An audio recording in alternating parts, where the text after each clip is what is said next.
Hello students, पिछले video में हमने समतल चैप्टर को पढ़ा था, उसके इक्वेशन और उसके कुछ इम्पोर्टेंट पॉइंट्स के बारे में पढ़ा था। इस वीडियो में हम उसी पर बेस्ड कुछ इम्पोर्टेंट क्वेश्चंस को सॉल्व करेंगे। पहला क्वेश्चन दिया हुआ है, पूछ रहा है बिंदु 3, -2 से जाने वाले समतल का समीकरण ज्ञात करो। ठीक है, तो पिछले वीडियो में हमने जितनी भी इसके क्वेश्चंस हैं सबको हमने पढ़ लिया था। तो हम जानते हैं क्या फार्मूला होता है। ये पॉइंट दिया हुआ है 3 - 2 इसे मान लेते हैं x1, y1 और z1। तो बिंदु x1, y1 और z1 से गुजरने वाले या इससे जाने वाले समीकरण का समतल का जो समीकरण होता है वो क्या होता है, a x - x1 plus b y - y1 plus c z - z1। ठीक है, ये इसकी इक्वेशन होती है। तो यहाँ हम इसकी वैल्यू लगा देंगे। a x - x1 की वैल्यू कितनी है, 3,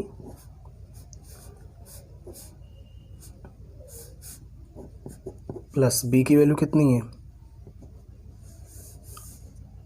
b, और y - y1 की वैल्यू कितनी है, -2, तो ये हो जाएगा +2, प्लस c z - z1 की वैल्यू -2, ठीक है, इक्वल 0। तो इसे हम सॉल्व कर लेंगे। सॉल्व नहीं करेंगे, इतना ही छोड़ देंगे, यही हमारा क्या हो जाएगा, इसका आंसर हो जाएगा। क्लियर, इजी क्वेश्चन है। अगला देखते हैं। सेकंड क्वेश्चन पूछ रहा है उस समतल का समीकरण ज्ञात करो जो अक्षों पर 4, 6, -3 इकाई के अंतःखंड काटता है। ठीक है, तो हम पढ़ चुके हैं समतल का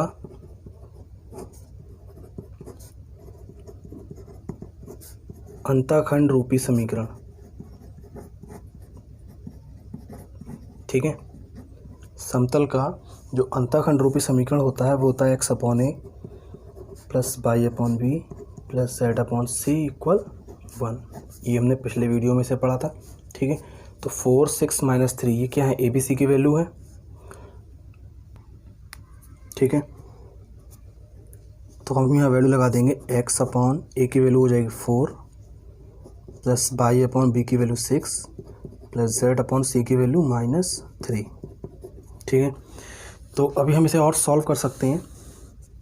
इसका हम क्या करेंगे, एलसीएम ले लेंगे। एलसीएम आ जाएगा 24, तो ये हो जाएगा 6x 4y, और ये माइनस है तो ऊपर माइनस आ जाएगा, कितना हो जाएगा 8z इक्वल 1। ठीक है, तो अब हम इसे सॉल्व कर लेंगे। ये हो जाएगा 6x plus 4y minus 8z equal 24। तो यहाँ से 2 कॉमन आ रहा है, 3x और ये 2y, ये 4z इक्वल 24। तो 3x plus 2y minus 4z equal 12 को इधर ले आएंगे, 3x plus 2y minus 4z और माइनस 12 इक्वल 0। ठीक है, तो ये हमारा समतल का समीकरण हो जाएगा जो अक्षों पर अंतःखंड 4, 6, -3 इकाई के काटता है। क्लियर। थर्ड क्वेश्चन पूछ रहा है बिंदुओं 2, 1, 0 तथा 3, -2, 3, 1, 7 से जाने वाले समतल का समीकरण तथा उसकी दिक् कोज्याएं ज्ञात करो। ठीक है, कोई समतल है जो 3 बिंदुओं से होकर जा रहा है, तो हमें उसका इक्वेशन निकालना है और उसकी दिक् कोज्याएं यानी डायरेक्शन कोसाइंस भी हमें निकालनी है। ठीक है, तो सबसे पहले हम तीनों बिंदु लिख लेते हैं और उनके नाम लिख देते हैं, x1, y1, z1, x2, y2, z2, x3, y3, z3। फिर हम लिखते हैं 3 बिंदुओं से जाने वाले समतल का समीकरण। इसे हमने पढ़ा था लास्ट वीडियो में, सारणिक के रूप में होता है ये। ठीक है, तो यहाँ हम इन सभी से वैल्यू लगा देते हैं। सबका वैल्यू लगा दिया हमने, x1 का, y1 का, z1 का।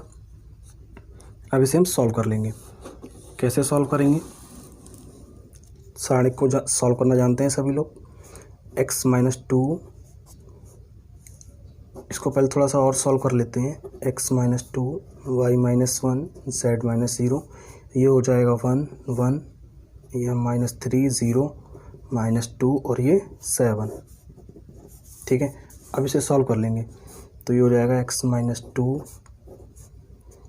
ये हो जाएगा माइनस का 21 + 0 -y-1 7 + 2 और ये +z, यहाँ हो जाएगा 0 + 3।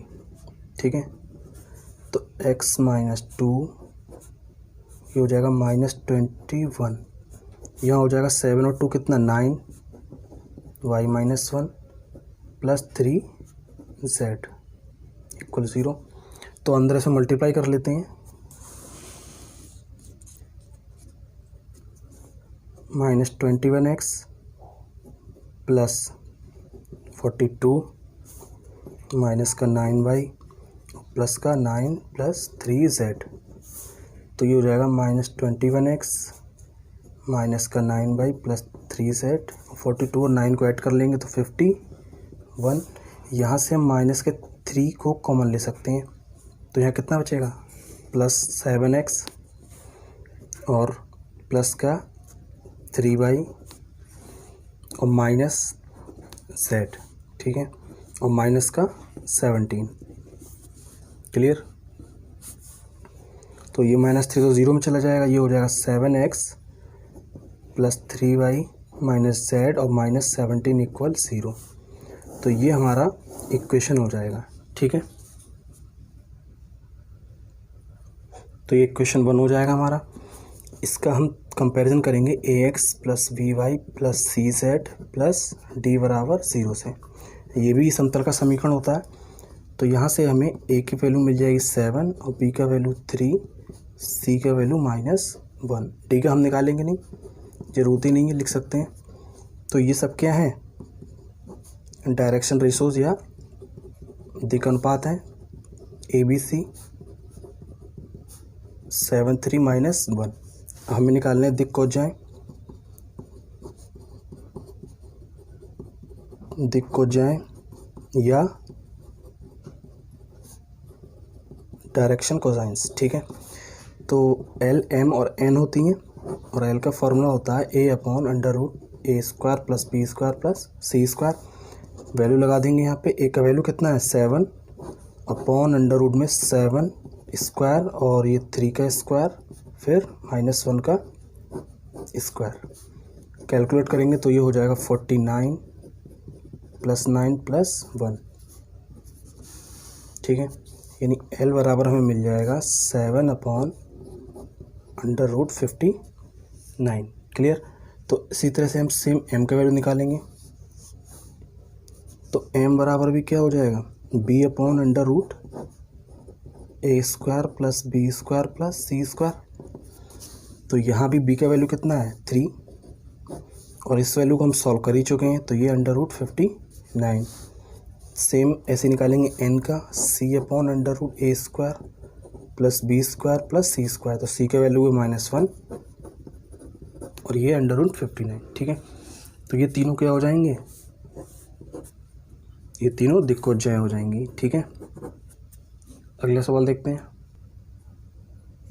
क्वेश्चन 4 में कह रहा है समतल के समीकरण 4x + 3y - 6z - 12 = 0 को अंतःखंड रूप में व्यक्त करो तथा नियामक अक्षों पर इसका अंतःखंड ज्ञात करो। ठीक है, यानी कोई समतल है हमारा, तो वो अंतःखंड रूप में हमें उसे पहले परिवर्तित करना है, चेंज करना है। उसके बाद वो अक्षों पर यानी x अक्ष, y अक्ष और z एक्सिस पर वो कौन कौन से अंतःखंड काटता है, ये हमें बताना है। ठीक है, तो सबसे पहले हम इसे लिख लेते हैं 4x + 3y - 6z - 12 = 0। तो इसे हम लिख सकते हैं 4x + 3y - 6z = 12। ठीक है, तो अब हम इसे अंतःखंड रूप में बदलेंगे, तो हम 12 से इसे डिवाइड कर देंगे। 4x के बाद 3y/12 - 6z/12 और ये, ठीक है, दोनों तरफ करना पड़ेगा। तो ये हो जाएगा x/3 + y/4, यहाँ भी प्लस करेंगे z/-2 = 1। ठीक है, तो ये हमारा हो गया समतल का समीकरण अंतःखंड रूप में, ठीक है। और इसके अंतःखंड भी हमें निकालना है, तो इसका हम कंपैरिजन करेंगे x/a plus y/b plus z/c equal 1 से, ठीक है। तो a का वैल्यू हो जाएगा 3, b का वैल्यू हो जाएगा 4 और c का वैल्यू हो जाएगा -2। तो ये हमारे क्या हो जाएंगे, अक्षों पर कटे हुए अंतःखंड, ठीक है। इंपॉर्टेंट क्वेश्चन है। क्वेश्चन 5 में पूछ रहा है बिंदु 2, 1, 1 से जाने वाले उस समतल का समीकरण ज्ञात कीजिए जो समतल 3x + 6y - 4z = 18 के समांतर है, ठीक है। सवाल हमारा क्या है कि एक समतल का हमें इक्वेशन निकालना है जो इस पॉइंट से होकर के जाता है, ठीक है। और इस वाले प्लेन के क्या है, समांतर है या पैरेलल है, ठीक है। इस वाले समीकरण के इसके समांतर है वो। तो हम यहाँ लिख लेते हैं कि समतल एक, यानी ये वाला इक्वेशन के समांतर समतल का समीकरण, ठीक है। इसके समांतर समतल का समीकरण, ये हमने पिछले वीडियो में डिस्कस अगर नहीं किया था तो हम देख लेते हैं कि अगर हम कोई प्लेन का हमारा इक्वेशन होता है और उसके पैरेलल हम कोई अगर लेते हैं दूसरा प्लेन, तो हम कैसे लिखते हैं 3x + 6y - 4z, ठीक है, यही रहता है। और इसके बाद हम क्या करते हैं, यहाँ पर हम एक k जोड़ देते हैं, ठीक है, +k = 0। k या लैम्डा जोड़ सकते हैं। 3x + 6y - 4z + k = 0, इसे इक्वेशन 2 मान लेंगे। तो ये वो इक्वेशन होगा हमारा जो इस प्लेन के समांतर है और 2, 1, 1 से होके जाता है, ठीक है। तो 2, 1, 1 जो पॉइंट होगा वो इसी प्लेन पर होगा। ये हम लगा सकते हैं 3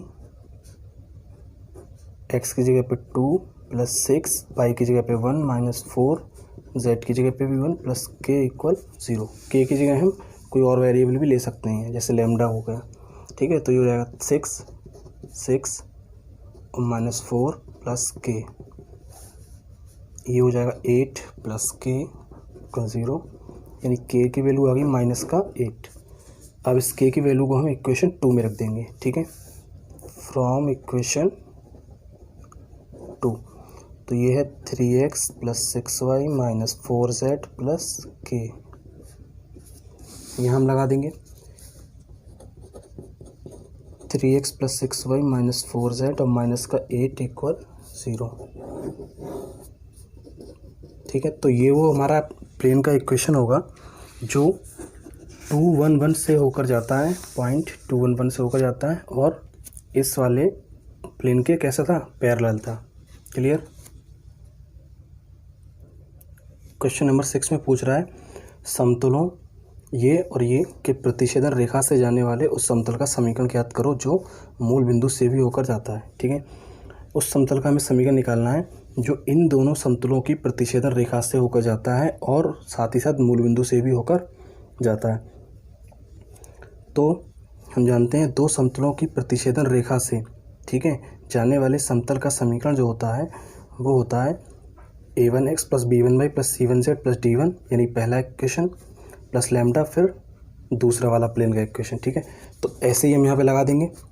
पहला हमारा क्या है x + 2y + 3z, 4 को इधर ले आएंगे -4 प्लस लैम्डा, दूसरा वाला इक्वेशन लिख लेते हैं 4x + 3y + 2z और प्लस का 1, ये -1 इधर आ जाएगा = 0। और इसे सॉल्व करेंगे। कैसे सॉल्व करते हैं, यहाँ पे हम लैम्डा केस में मल्टीप्लाई कर देंगे, ठीक है, और दोनों को मर्ज करके लिख लेंगे। तो इसे हम इस तरह से लिख सकते हैं x + 2y + 3z - 4 प्लस ये हो जाएगा 4 लैम्डा x, 3 लैम्डा y और 2 लैम्डा z प्लस लैम्डा = 0। तो यहाँ से हम इसको लिख सकते हैं x को कॉमन लेकर के 1 + 4 लैम्डा, ये x कॉमन हो गया, ठीक है। और यहाँ से 2 प्लस 3 लैम्डा और ये y कॉमन हो गया, ठीक है। इसी तरह से 3 प्लस 2 लैम्डा और ये z कॉमन हो गया। यहाँ बचेगा माइनस का 4 प्लस लैम्डा और ये इक्वल 0, ठीक है। तो इसे हम इक्वेशन 1 मान लेते हैं। तो ये वो इक्वेशन हुआ हमारा, ठीक है, जो इसके प्रतिच्छेदन रेखा से जा रहा है। अब साथ ही साथ वो मूल बिंदु से भी होकर जा रहा है। ये कह रहा है मूल बिंदु से भी होकर जाता है। तो मूल बिंदु हम जानते हैं क्या होता है,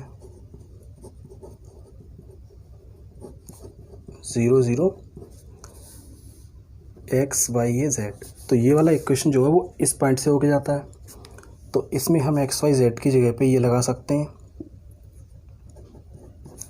0 2 प्लस 3 लैम्डा, यहाँ 0 3 प्लस 2 लैम्डा, यहाँ भी 0। तो ये बचेगा -4 प्लस लैम्डा इक्वल 0। ये सब 0 हो जाएंगे तीनों पॉइंट। ये हो जाएगा 4 प्लस लैम्डा, लैम्डा बराबर हो जाएगा 4, ठीक है।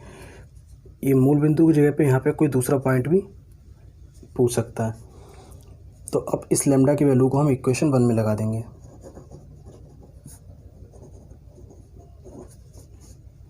ये हो जाएगा 1 plus 4 into 4 x 2 plus 3 into 4 3 plus 2 into 4 और ये हो जाएगा सेट, यहाँ हो जाएगा -4 लैम्डा की वैल्यू +4, ठीक है। तो अब इसे हम कैलकुलेट कर लेंगे, कितना हो जाएगा। ये हो जाएगा 17 और ये हो जाएगा 14 11 सेट और ये हो जाएगा 0, ठीक है। तो यही हमारा फाइनल आंसर हो जाएगा 17x plus 14y plus 11 set equal 0, ठीक है।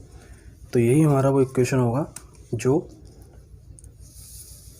दो समतलों की प्रतिच्छेदन रेखा से होके जाता है और मूल बिंदु से भी होके जाता है, ठीक है।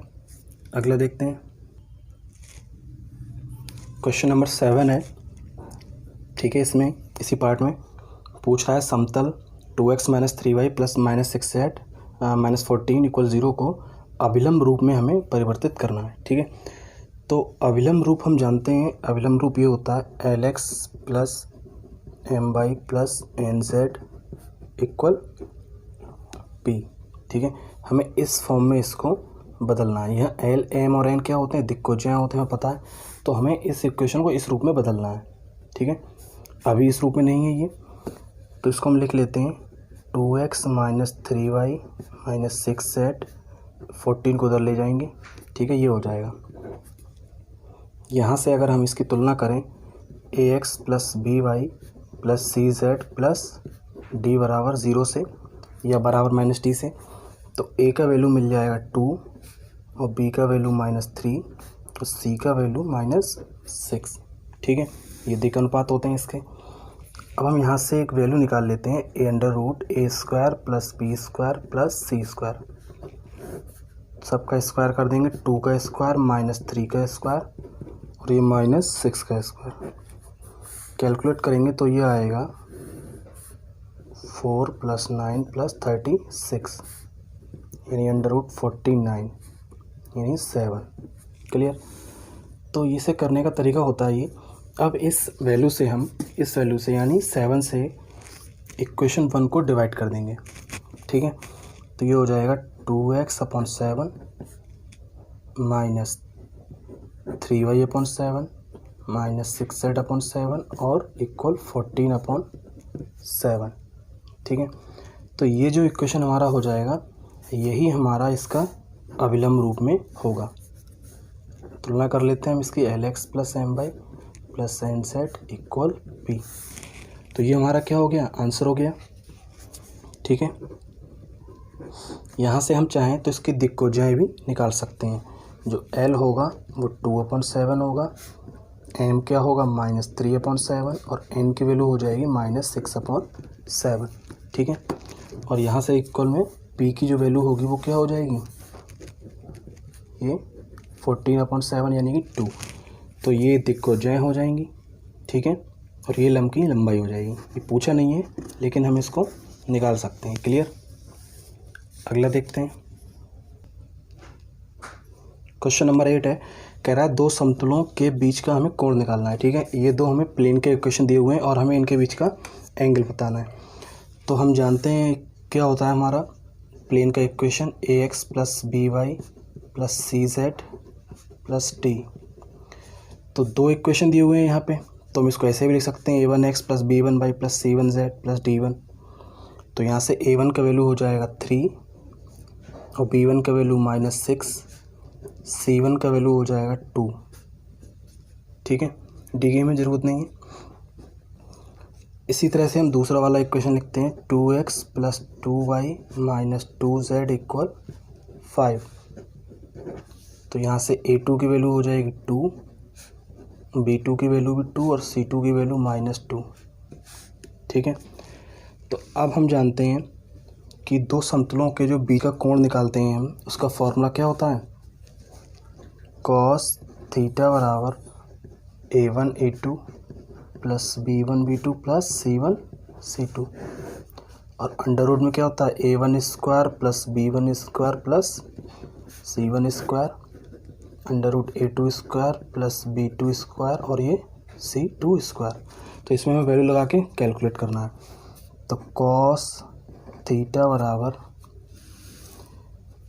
a1 का वैल्यू 3 है, a2 का वैल्यू 2, वैल्यू लगा देंगे हम सभी।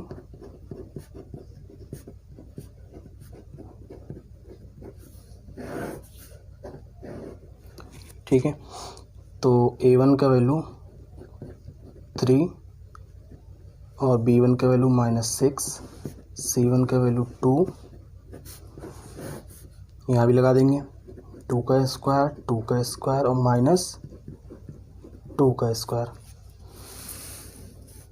इसे सॉल्व कर लेते हैं। ये हो जाएगा cos θ = 6 - 12 - 4, ठीक है।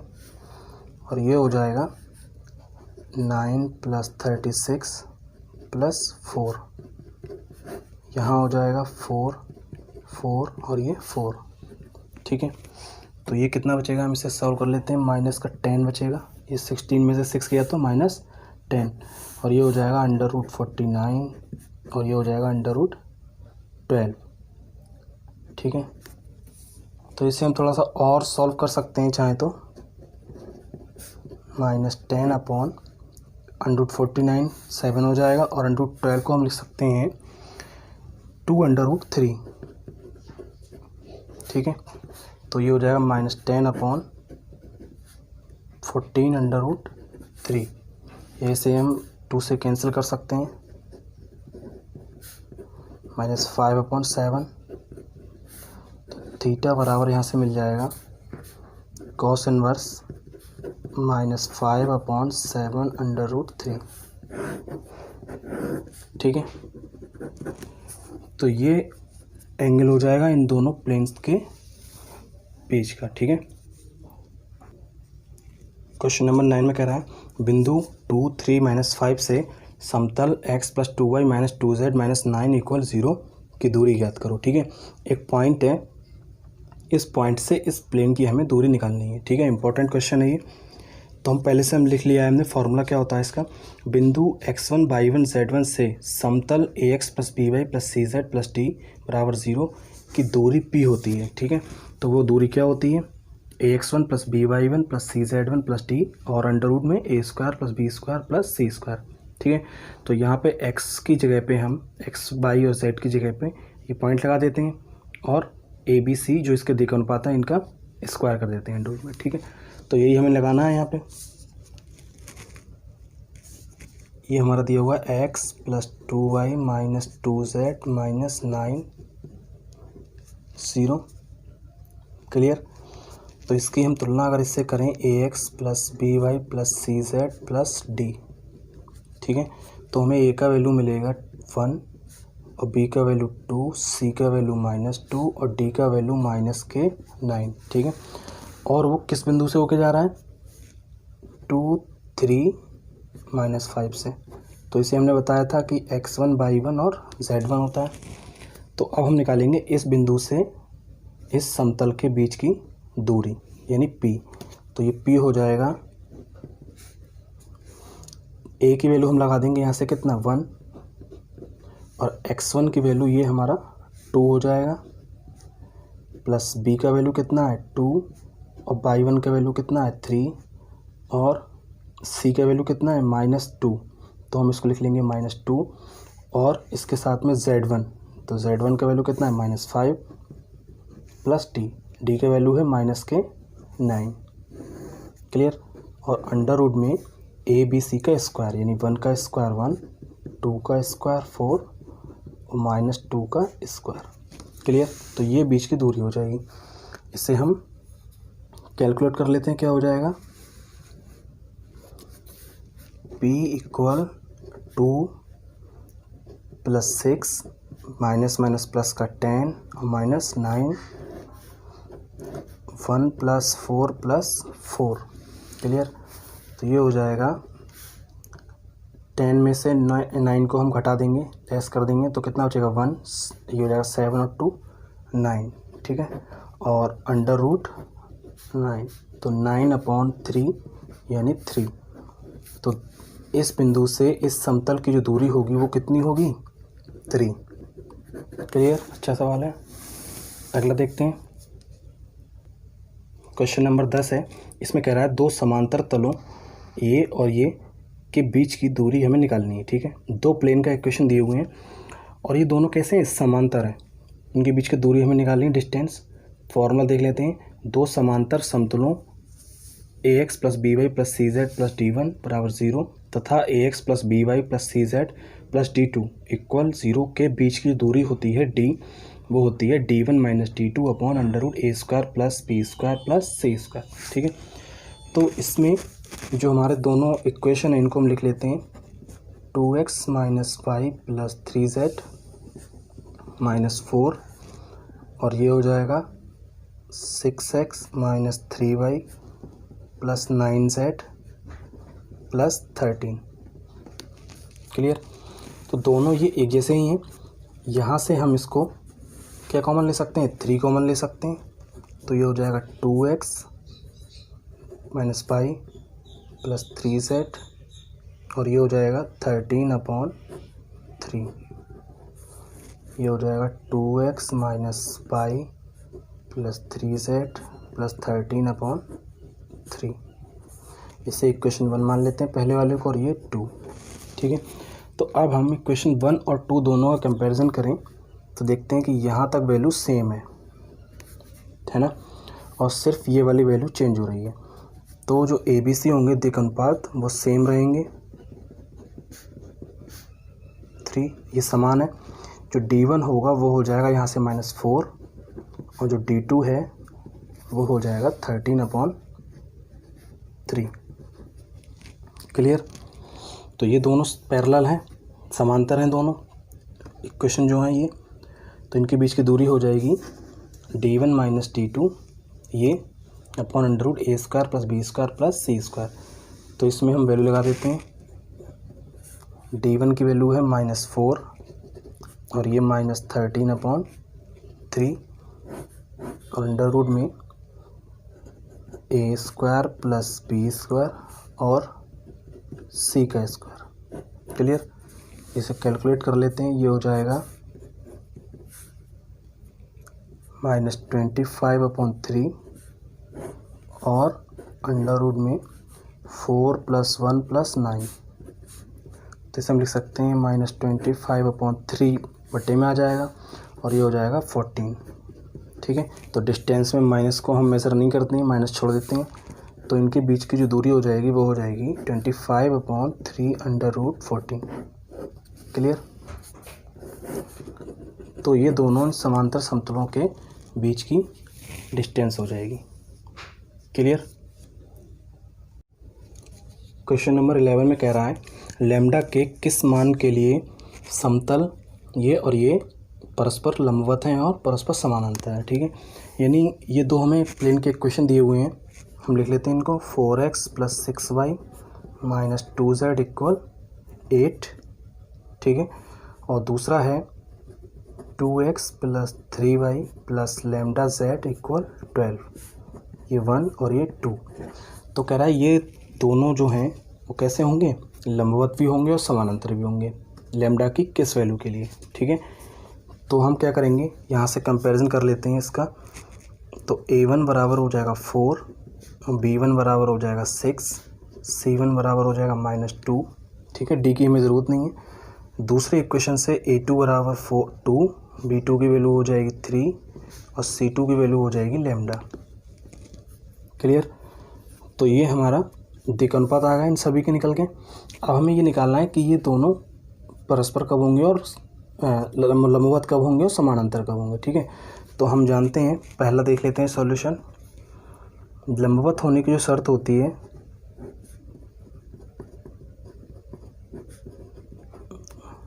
यदि a1 a2 + b1 b2 + c1 c2 equal 0, अगर इस रिलेशन को फॉलो करता है तो ये दोनों परस्पर कैसे होंगे, लंबवत होंगे, ठीक है। यहाँ हम इनकी वैल्यू लगा देते हैं। तो a1 की वैल्यू हो जाएगी 4, a2 की वैल्यू 2, b1 की वैल्यू 6, b2 की वैल्यू 3, c1 की वैल्यू -2 और ये लैम्डा की c2 की वैल्यू हो जाएगी लैम्डा, ठीक है। LHS लेके चल रहे हैं तो ये हो जाएगा इक्वल 0 लेके चलेंगे क्योंकि हमें लैम्डा की वैल्यू निकालनी है, ठीक है। तो ये हो जाएगा 8 और ये हो जाएगा 18 माइनस के 2 लैम्डा, ठीक है। तो ये हो जाएगा 26 - 2 लैम्डा इक्वल 0। तो 26 इक्वल 2 लैम्डा और यहाँ से लैम्डा की जो वैल्यू होगी वो हो जाएगी 13, ठीक है। यानी लैम्डा की वैल्यू अगर 13 होगी तो ये दोनों प्लेन के इक्वेशन कैसे होंगे, लंबवत होंगे, ठीक है। अब हम दूसरा वाला लिखते हैं कि समानांतर या समांतर कब होंगे, यदि इसका रिलेशन भी हम जानते हैं क्या होता है, a1/a2 इक्वल b1/b2 और ये c1/c2, ठीक है। अगर ये रिलेशन फॉलो करता है तो कैसे होंगे, समानांतर होंगे। तो a1 का वैल्यू हमने ऊपर निकाला था 4, a2 का 2 और b1 का वैल्यू कितना था 6 और ये 3, ये -2 और ये लैम्डा, ठीक है। तो यहाँ से हम सॉल्व कर लेंगे। 4/2 को इसके साथ ले लेंगे, 4/2 इक्वल -2 लैम्डा। तो सॉल्व कर लेंगे, ये हो जाएगा 4 लैम्डा माइनस का 4, तो 4 से 4 कैंसिल हो गया, यानी लैम्डा का जो वैल्यू है वो कितना मिल गया, -1। क्लियर। तो -1 वैल्यू के लिए ये दोनों कैसे होंगे, समानांतर होंगे। अब हम इसको भी सॉल्व करके देख लेते हैं। 6/3 - 2 लैम्डा के साथ, ठीक है। तो यहाँ से हो जाएगा 6 लैम्डा इक्वल -6, तो 6 से 6 कैंसिल हो जाएगा, लैम्डा की वैल्यू -1, ठीक है। तो लैम्डा की वैल्यू -1 ही आ रही है, ठीक है। तो कोई सा लेके सॉल्व कर सकते हैं, इसके साथ या इसके साथ। तो ये सिद्ध हो गया इससे कि लैम्डा की वैल्यू कितनी होगी, लैम्डा की वैल्यू 13 होगी। तो ये कैसे होंगे, दोनों लंबवत होंगे। और लैम्डा की वैल्यू -1 होगी तो कैसे होंगे, परस्पर समानांतर होंगे। क्लियर। इस वीडियो में हम इतने ही सवाल करेंगे, सभी इंपॉर्टेंट क्वेश्चंस थे। तो इसी के साथ हमारा ये चैप्टर समतल यानी प्लेन समाप्त होता है। नेक्स्ट वीडियो में हम स्ट्रेट लाइन या सरल रेखा के बारे में पढ़ेंगे। क्लियर।